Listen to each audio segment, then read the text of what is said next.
ہم دولتوں کے ڈھیر میں ہیں تو مسلمان ہیں، ہم عہدوں کی چوٹی پر ہیں تو مسلمان ہیں، ہم جھگے میں ہیں تو مسلمان ہیں، ہم غریب ہیں تو مسلمان ہیں، ہم بھوکے ہیں تو مسلمان ہیں، ہمارے دسترخوان پر نعمتوں کی بوچھار ہے تو ہم مسلمان ہیں۔ کیا مطلب؟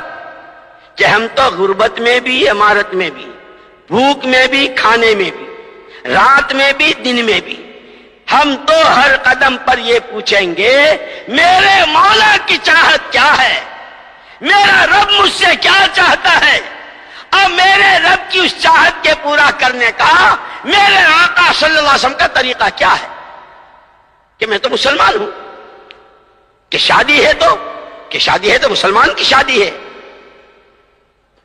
اسی لیے وہ جن کے پیٹ سے عبداللہ ابن مبارک وجود میں آئے تھے، وہ امام المحدثین، کہ یوں ہی ہو گیا تھا۔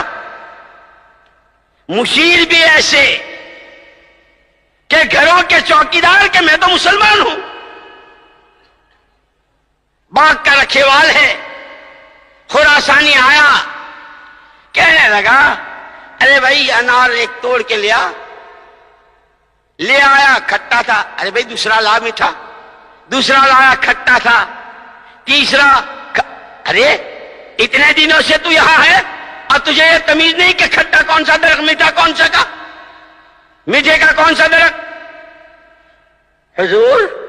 حضور جامے سے باہر نہ ہو جائیے،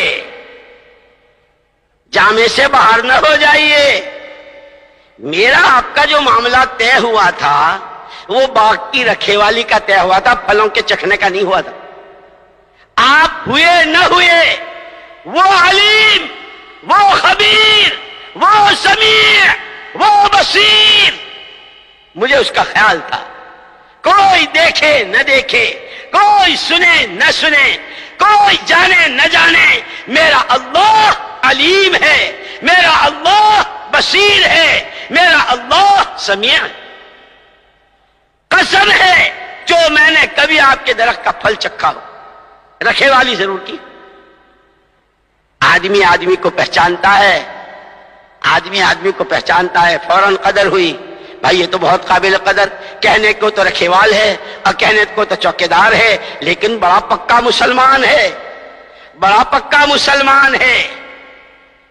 بھائی ہمارا خیال یہ ہے کہ اب تمہیں یہاں باغ کی رکھیوالی سے وہاں اپنے گھر لے جاویں، وہاں اپنی ہماری کوٹھی پر، کہ جی حضور ہمیں تو کام کرنا ہے، یہاں کروا لیجئے، وہاں کروا لیجئے، بہت اچھا۔